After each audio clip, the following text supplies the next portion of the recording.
Hola, ¿cómo están? Buenos días. Vamos a ver ahora el tema de género, sexualidad, estereotipos y roles como una forma de ir tratando de abarcar lo más posible de todo este gran tema que es los temas de género y para lo cual pues hay una diversidad enorme, una gran riqueza de teorías, de escritores, de escritoras, de investigadores, de investigaciones que bueno, ya ustedes si hay interés de su parte tendrán la posibilidad de buscar. Para la clase del día de hoy voy a tomar en cuenta diversos libros de diversas autoras. Uno es el de Género, Diferencia y Desigualdad de Virginia Maqueira de Angelo. Otro es Construyendo la herramienta Perspectiva de Género de Jezabel Guzmán Ramírez, Marta Bolio Márquez de la Universidad Iberoamericana. Y otro es Gender and Sexuality de Monim Raham y Stevie Jackson. Nada más como para dar el crédito a quien lo merece. Eh, bueno, empezando con lo que hemos ido platicando sobre lo que ha sido a través de la historia, toda esta cuestión de cómo se han ido generando estas construcciones de género con base en las cuestiones anatómicas. Eh, Quiero mencionarles un poco lo que la teorización feminista fue haciendo en estos temas de género, que ha sido algo muy importante porque grandes teóricas feministas han sido quienes han aportado a las teorías de género, pues análisis, ¿no? Que han contribuido a ir construyendo este conocimiento. Las un aporte importante ha sido justamente distinguir entre sexo y género, ¿no? Una dicotomía que formaba parte de aquella más amplia que la naturaleza y la cultura, ¿no? Entonces, eh, este análisis buscaba rescatar a las mujeres del ámbito de la naturaleza al cual se les ascribía y bajo cuyos parámetros se conceptualizaba. A las mujeres y a los hombres, porque como ya vimos, por las cuestiones anatómicas, se suponía que por naturaleza teníamos que ser o hacer o sentir o pensar de determinada forma, ¿no? Entonces, a través de esta operación conceptual, nos dice Maqueira, que se lograba colocarnos en la cultura como seres sociales que se construyen y son construidas en la historia, citando ella a Molina y Petit. Supuestamente con la distinción entre sexo y género se podía afrontar mejor el determinismo biológico y se ampliaba la base argumentativa en favor de la igualdad de las mujeres. Posteriormente, nos sigue diciendo esta autora, el uso de la categoría de género llevó al reconocimiento de una variedad de formas de interpretación, simbolización y organización de las diferencias sexuales como consecuencia de las relaciones sociales y por ello perfiló una crítica a la existencia de una esencia femenina, citando a Marta Lamas. Por extensión se llevó a la crítica a todo tipo de esencialismo. Entendido esto, es importante que entendamos lo que es el esencialismo porque es posible que lo leamos o lo escuchemos en diferentes partes y bueno, pues tenemos que entender de qué se llaman. El esencialismo es entendido como la atribución de características inherentes y históricas referidas a personas y grupos sociales. O sea, es eso que consideramos que es como esencial, ¿no? Por lo tanto, por tener ese cuerpo y por tener ese tono de piel y por tener esto, así es, por lo tanto es tal, ¿no? Entonces, son características que se suponen son inherentes a las personas y grupos sociales. Por tanto, nos dice Maqueira, el concepto de género se transformó en un instrumento fundamental de la teoría y la práctica feminista, ya que, como señaló Celia Morós en su libro Hacia una crítica de la razón patriarcal, el cual vale mucho la pena que lean si les es posible, todo sistema de dominación es un eficaz fabricante de esencias. A la individualidad como tal no se le puede oprimir sino en la medida en que previamente se le ha transmutado en esencia. Que exista pues todavía el eterno femenino y no el eterno esclavo, el eterno siervo o el eterno proletario, prueba simplemente que el sistema de dominación masculina dura más. Esto esto es importante que lo mencionemos cuando hablamos de estereotipos y roles y sexualidad, porque vamos viendo cómo los análisis se van haciendo en torno a que pareciera que estas construcciones, bueno, no pareciera, me parece que es un hecho, que estas construcciones sociales de género nos han ido encasillando a las personas, ¿no?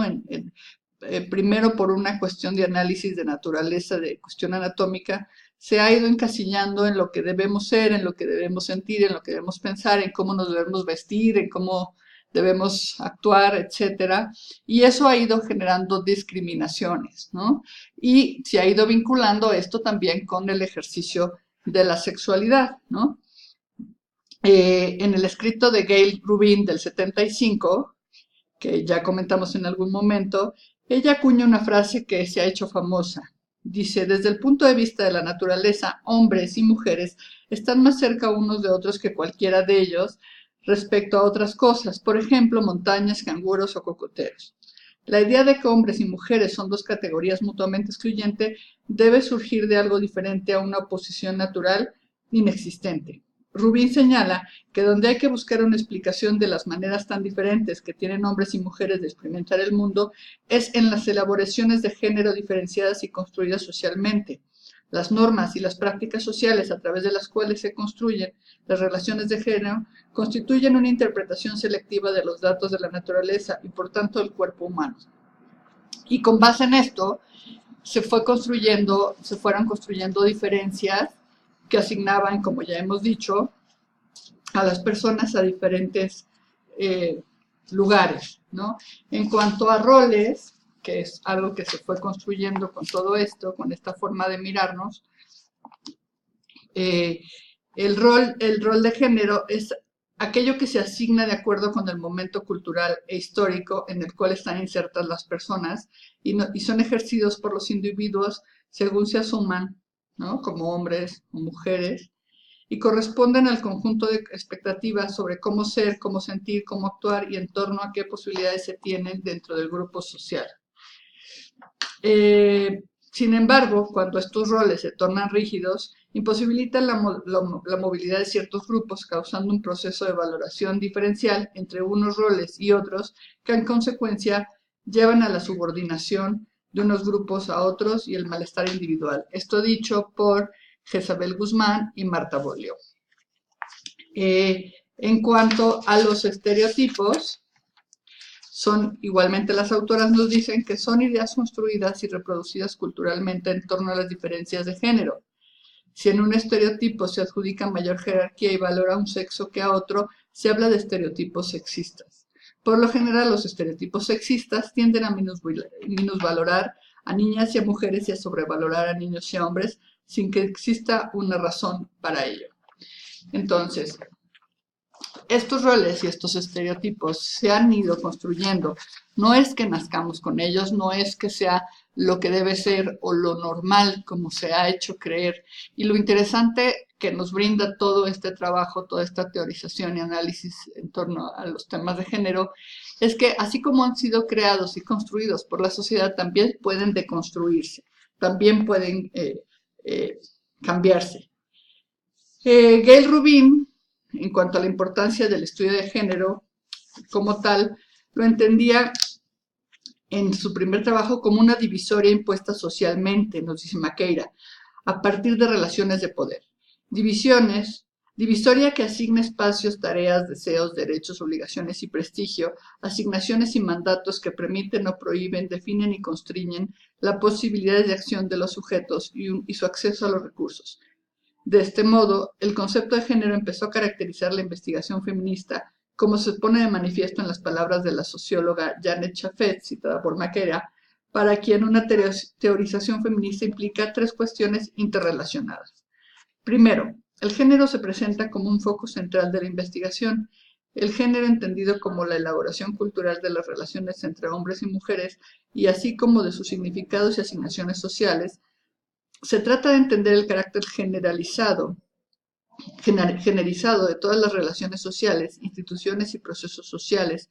Segundo, las relaciones de género son vistas como un problema. Con esto quiero decir que la teoría feminista pretende entender cómo el género se relaciona con otras desigualdades sociales, tensiones y contradicciones.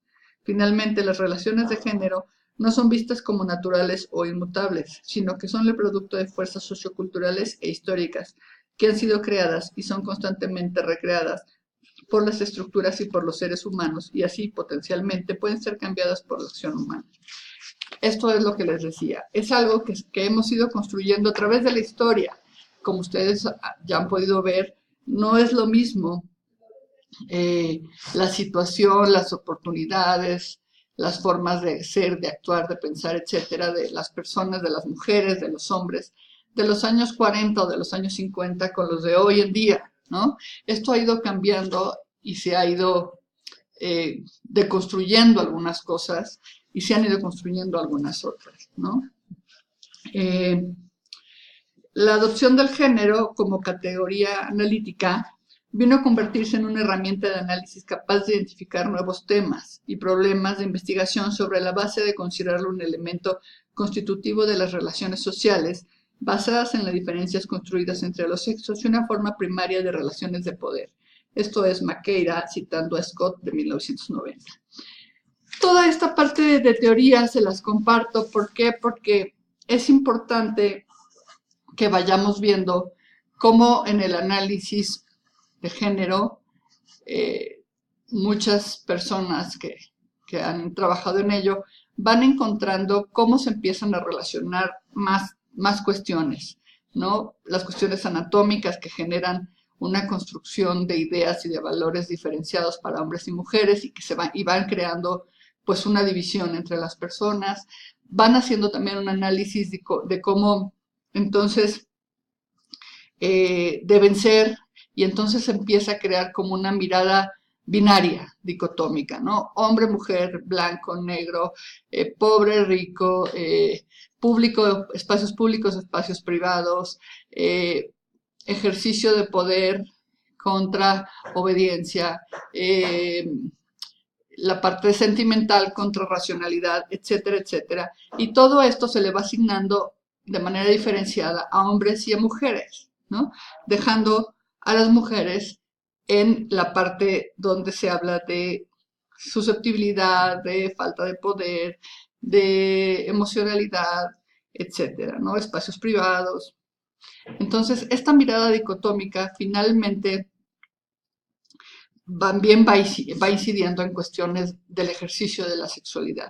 ¿Por qué? Porque entonces, al nada más existir hombre-mujer, la sexualidad, por lo tanto, debe tener, o bueno, debería, según se pensaba, ¿no? O se creía, según estas construcciones de género, debería ser únicamente con fines reproductivos y entonces, por lo tanto, tendría que ser nada más entre hombres y mujeres. Y entonces empezamos a dejar fuera a las personas que sienten y que tienen una orientación sexual distinta o emotiva distinta, y se empiezan a generar todas estas discriminaciones e inclusive hasta persecuciones, ¿no?